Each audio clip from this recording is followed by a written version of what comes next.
10 জন মই বন্ধু 2000 টকা তুলি আমি 20,000 দিব গৈছোঁ কিন্তু 10 জন লগ কৰি দোকানে দোকানে গৈ পইচা উঠাই পেলাই দিয়াৰটো কোনো মিনিং নাই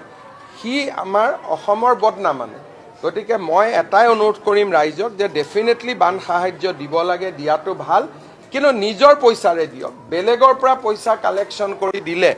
তাৰ পৰা মই নাভাবো যে কিবা বহুত ডাঙৰ বা শিৱসাগৰ চৰাইদেউ ৰাইজেও এইটো ভাল পাব মই ভাবো মই কোৱাৰ পিছত কোনেও নকৰে আৰু এইবিলাক ব্যৱস্থাৰ কথা তেতিয়া ওলাই যেতিয়া মুখ্যমন্ত্ৰীজনক ৰাইজে ভাল নাপায় আজি মই যেতিয়া কৈ দিলো আধা ঘণ্টাতে সব বন্ধ হৈ যাব ইয়াত ব্যৱস্থা লোৱাৰ কথা নাহে কাৰণ ৰাইজে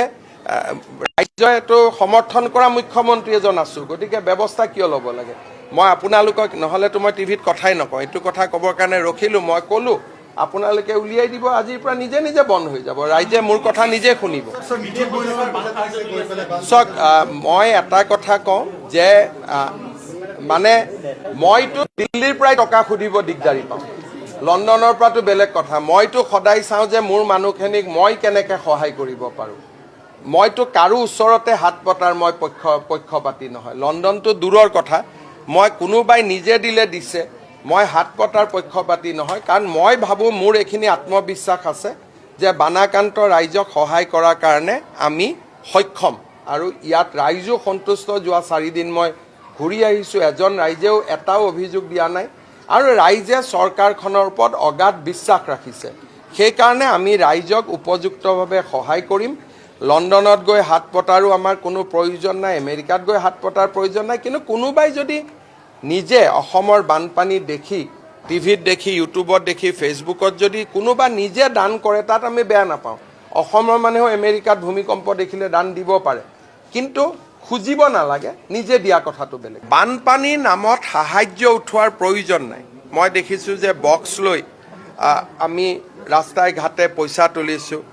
বেলেগৰ পইচা তুলি আমি সাহায্য দিব নালাগে নিজৰ টকাৰে যদি আমি পাৰোঁ সাহায্য দিব লাগে আপুনি যদি মোৰ পৰা টকাটো তুলি আপোনাৰ বেনাৰখনত গৈ সাহায্য দিলে তেতিয়া মোৰটো তাত বান ৰিলিফ নহয় মই দেখিছোঁ যে বহুতে টিং লগাই স্কেনাৰ লগাই পইচা উঠাইছে তাৰমানে নিজৰ পইচা নহয় বেলেগৰ পইচা লৈ গৈ তাতে সেইটোতো মোৰ মতেদি ফ্লাড ৰিলিফ নহয় আমি পুলিচকো নিৰ্দেশ দিছোঁ যাতে কোনো ক্ষেত্ৰতে দোকান পোহাৰ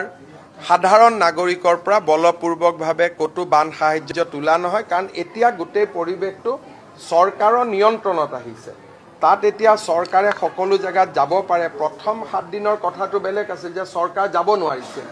এতিয়া চৰকাৰ প্ৰতিটো জেগাত যাব পাৰে আৰু ৰাইজেও চৰকাৰৰ ওচৰত প্ৰত্যক্ষ হিচাপে আহিব পাৰে আৰু চৰকাৰৰ ফালৰ পৰা এতিয়া আমি ফাইনেল এছেছমেণ্ট কৰি ক্ষতিপূৰণৰ দিশতো কালিৰ পৰা আমি আগবাঢ়িম গতিকে যোনে নিজৰ পুঁজি দিব খোজে আমিতো আদৰণি জনাম যে মোৰ